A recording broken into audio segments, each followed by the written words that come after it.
Para dar inicio a la última sesión de la tarde sobre posicionamiento, reputación e imagen del gas GLP con la conferencia de Alison Abbott, quien nos hablará sobre las comunicaciones en el sector del gas GLP. Invitamos a nuestra conferencista, quien nos acompaña el día de hoy, la directora de Comunicaciones de la WLPGA de Francia, la señora Alison Abbott, quien nos hablará sobre cómo las asociaciones gremiales nacionales e internacionales juegan un importante papel en la comunicación y divulgación frente a los gobiernos que toman decisiones hacia las economías descarbonizadas, desafíos y oportunidades. Le damos la más cordial bienvenida a Alison Abbott. Hola, buenas tardes. Es todo mi español, lo siento, más o menos. So, first of all, I'd like to thank Alejandro and your amazing team for putting this together. It's the third time I've been at this event, so it's a pleasure for us to come. It's an important part of our annual schedule, and we're delighted to be here. What's also great is that you're putting communications at the forefront of this event. Particularly this morning, we heard a lot about the importance of the benefits of LPG and the positioning of LPG. And I think a lot of that will be echoed in the discussion that we're going to have this afternoon.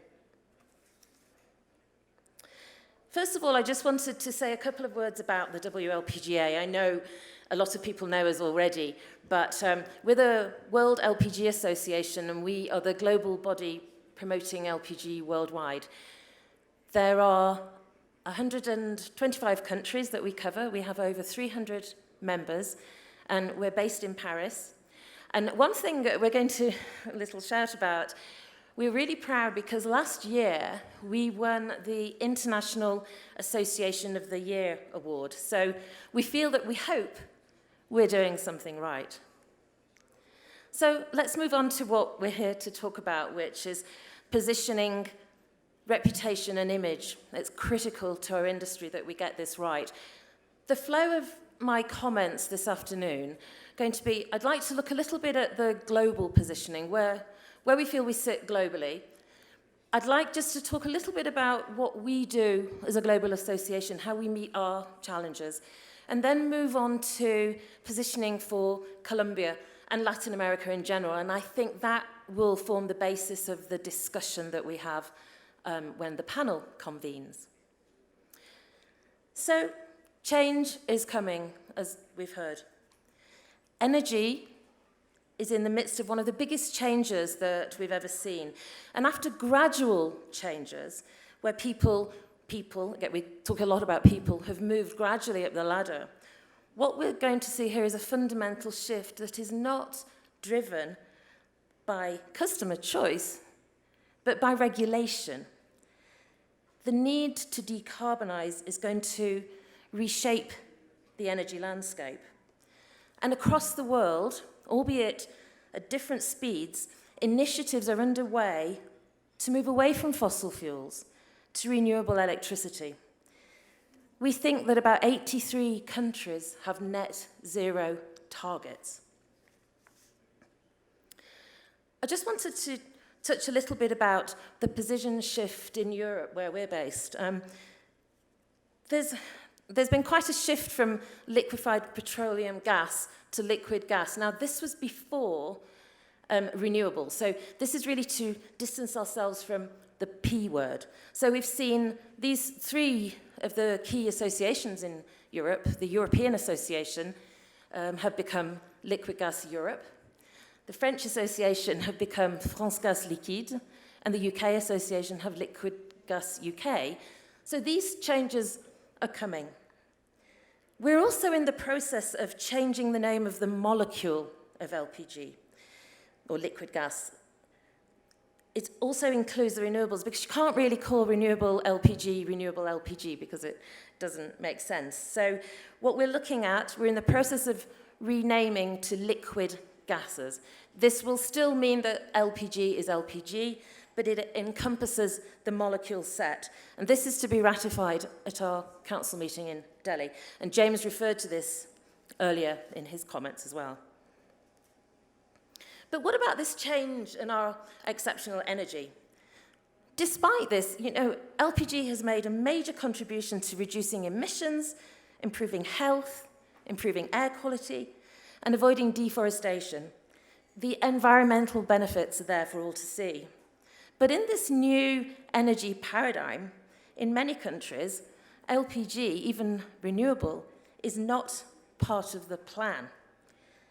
And that means that several of our key markets, such as autogas, domestic heating, are under threat. So we need to clarify where LPG fits. And I know if you were there this morning, you've probably seen this, but it bears repeating, because where does LPG fit in? It fits everywhere. It's the only fuel that can make energy more efficient and reduce emissions across the globe, regardless of where you are in the energy maturity. So for us, it's time, and it's a twofold time. It's time for policymakers to take off their electrification-only blinkers, and it's time for us, the LPG industry, to take action. We talked about the benefits, and if you go to our website and we talk about the benefits of LPG, there are 6 undeniable benefits. It's efficient.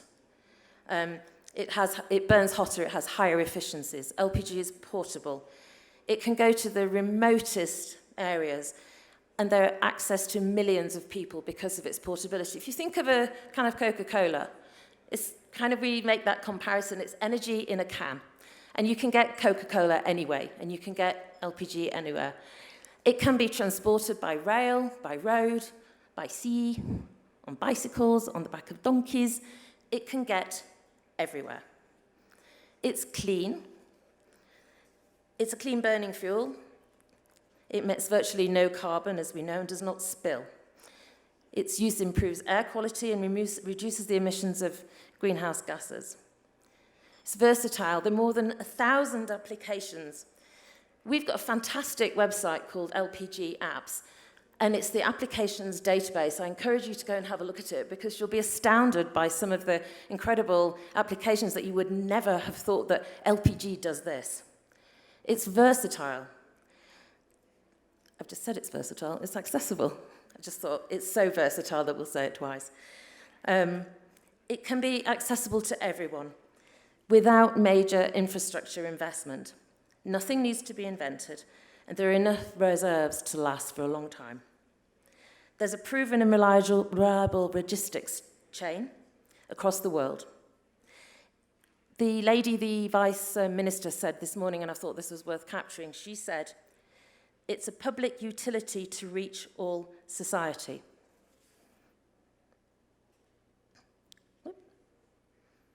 So, what are the tactics and key messages? Moving on to kind of what we do. We need to pull together. We're already quite good at doing this, but we need to do it better. We need to have a global voice and a policy-driven campaign. So how are we going to do this? Now, I talked a little bit about timing. The timing at this moment, at this week, at this month, is perfect, particularly for the WLPGA. We work to a 3-year strategic plan, and that enables us to be very reactive for what's going on in the world. Although when we did the current plan, which ends now, 2 enormous things took place that we could not have predicted, and it was, of course, the COVID-19 pandemic and the situation in the Ukraine today. So we can't always predict what's going to happen. The strategic plan that's forthcoming is under the theme of solutions for sustainable energy transitions. And one of the shifts in the way that the WLPGA is going to organize itself is that communications will become a more prominent goal, which I will head up. We're going to have 3 pillars of activity, three goals within the goal, if you like: external communications, internal communications, and LPG Week. We recognize that external and internal communications can be improved. So we're going to really put a lot of energy and focus into that. And also LPG Week, it's important that that's brought into the communications spirit as well, so that it's not seen in a silo. So how do we do this? Well, there'll be a lot of traditional advocacy at global, national, and state province level, and this is where working closely with associations is so important. Thought leadership, what's so important is that we reach these external stakeholders. So we have a thought leadership program which enables us to position, well, one of it is to position James as one of the sort of main thought leadership personalities, if you like, of our industry, but also some of our ambassadors amongst our own membership. What we want to do by that is enable us to speak at external events. We're absolutely brilliant at talking to ourselves. We know how good we are. What we need to do is maintain this kind of event because it's so important that we share our best practices, but we also need to be out there speaking at events where competing fuels also have a voice. So we need to be at COP, which we are. We have a seat at the table at COP, but we need to identify those events where we need to be seen. Stakeholder cooperation is absolutely critical. Media outreach, the traditional media, is also, it's the holy grail, is reaching those sort of tier one media, which are very difficult to grasp. Also, social media is still ever so important. As is data-driven communication, we have to furnish you with the correct data so that you all have the same numbers. So if we talk to somebody in Bogota or somebody in Cape Town, we're stating the same statistics, otherwise we lose our credibility. So there are sort of the hows. So what's our strategy? What's important is, where does LPG fit in each maturity level? We have to outline the role that the industry's unique models can play and accept that there are different transition speeds. It also all comes down to health, which we've talked about a lot today. If we remove access from the poor communities, they risk reverting to cooking with wood and kerosene, and the health of women and girls is fundamental, and we have to protect that. We also need to carve out regulatory niches for gaseous fuels in all our markets. So specific application areas, such as agriculture, power generation, marine, but also for geographies, such as island states, very rural communities, the developing world, the developed world. One of the things that we do is we will identify a geographic sector or a sectorial type, such as marine or power generation, and we will produce a very short, sharp campaign. We've just finished one about marine, and it lasts for 3 weeks. We spend a month planning it, and it doesn't, obviously, it's not going to apply to every one of our members, but we identify all the correct stakeholders, and we have an enormous amount of success. We see a huge amount of uptake in our social media. So carving out those niches where we have to put the energy in to actually put our head above the parapet and say, LPG is good for this. So what's in a campaign element, and what do we need to sort of work on? And we need a positioning document. We need to refine this. We're a global, fragmented energy that operates from the streets of the big cities to Everest Base Camp, for example. So how do we find a set of messages that works in all these markets? This is our challenge. So what we need is produce a global document on where and why LPG is now being used and how it can contribute to decarbonisation for each sort of level of maturity. So that's something that we need to work on. And this will help shape the image of LPG and renewable off-grid gaseous fuels, both locally and globally. And it will be the backbone of our messaging and our campaigns. So it's a back to basics approach. And that's the what, and then it's the who. So I've talked about the stakeholders. It's great having the right data and the right messaging, but you have to be able to be sending that to the right people. So we have to identify the right partners. We have to identify those stakeholders who are allies and work with them. We know who a lot of them are already, and we're quite a way down the road with this, but I think there are more. We also need to identify, and this is sort of the influencers. We're exceptionally active on social media, but we need to connect with the people who influence the policymakers. We also have to connect with the people who influence the influencers. And then the outcome of that, of course, is to have a robust contact list. We also look at the media strategy, which I've already talked about. We're very, very good with the media outreach that we have with LPG media, also with the sectoral media, with marine, autogas. But the holy grail is getting our word in the tier one media, and that's a challenge. I often see in the Times or the Economist, you see articles about fuels of the future, and are we mentioned? So that's the challenge as well, is burrowing into that, making them understand the benefits of our exceptional energy and making sure that they know to include that, or even also use us as a sounding board and came to us. Just one thing that we achieved yesterday is, and it's hot off the press, we've got a great article in El Tiempo that James came out from an interview that you did yesterday. It's in Spanish, so we'll have to get a translation and make sure that she said good stuff. As I mentioned, social media is also still highly important. So what we do, we put all this together in a toolkit for you. So, for example, if we produce a fairly complex report, what we will do is we will data mine that so that you have a condensed and usable part. You'll have already Twitter-made pieces that you can slot in immediately, and it just makes the whole thing more digestible. So that's kind of the elements that we would put together. We talked about associations. Now, the power of the associations is undeniable. We have to create this chorus that is going to have more of an outcome than the sum of individual voices. So in our membership of 300, we have about 30 fellow associations. So that's about 10% of our membership. We work very closely with these associations, and I can see that there's quite a few of them around the table. We share best practices, we share content. We make sure that we don't repeat work. So we meet regularly. We have one big meeting at the time of LPG week. And then in the meantime, we have quarterly calls.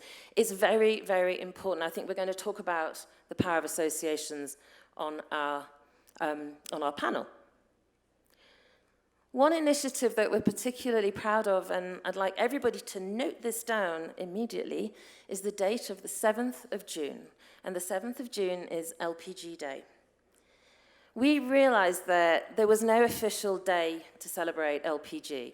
And what started out as maybe a little bit of fun, encouraging creativity from our members, and we wanted everybody to come together for 24 hours, #LPG Day, and fun but credible. And we've seen it grow, and what we're going to do is really extend that. It's very much within the LPG community at the moment, but we think it's a fantastic opportunity to extend the word. So let's move on to what I think we're going to talk about within the panel, is PRI for Colombia. Now, we heard a really sort of super discussion this morning, and I think a lot of what will follow came out of that. Policy making is as much about perception as it is about facts. So we need to work on the reputation of LPG and make sure that we are seen as one of the good guys. Now, this reputation can come about from the increased role of renewables. We need case studies and emphasizing this key role of LPG in reducing emissions, protecting biodiversity in developing nations, and a health benefit to the poorest of communities, particularly women. It's women who, if they are forced to go back to wood, have to go out and collect wood, and girls. It's when they're at the threat of being attacked or attacked by snakes if they're in the deepest jungle geographies. It's also the instant that you put LPG into a home, the quality of life is immediately improved. So communication plans are focused on decision makers who in different countries will probably have different views, and it's necessary to influence their decision making through correct information and timely and truthful analysis. What we don't want to do is be the enemy. We want to work with them. I know here we have a socialist government. We have to make common ground to help them achieve their goals. This will open doors for them, and it will make us one of the good guys. It has to resonate with them. We know what the benefits are, but we have to make sure that we work with them. So, if we were to cut to a simple message house for Colombia, here were the 4 messages that I think we can build around. The environmental advantages we know are absolutely deforestation. LPG is resilient. The employment, we create jobs. We've talked a lot about health. It's an essential fuel. It's a rapid response fuel. And of course, social. LPG goes to the most vulnerable community, so let's not go backwards. So let's put people first. Let's leave no one behind. We talk about humanizing energy. We are part of the solution. We're an exceptional energy. That kind of concludes my comments to take forward. I wanted to mention LPG Week next month in Delhi. Hope to see quite a few of you there. So we'll move on, I guess, to the panel, but thank you very much.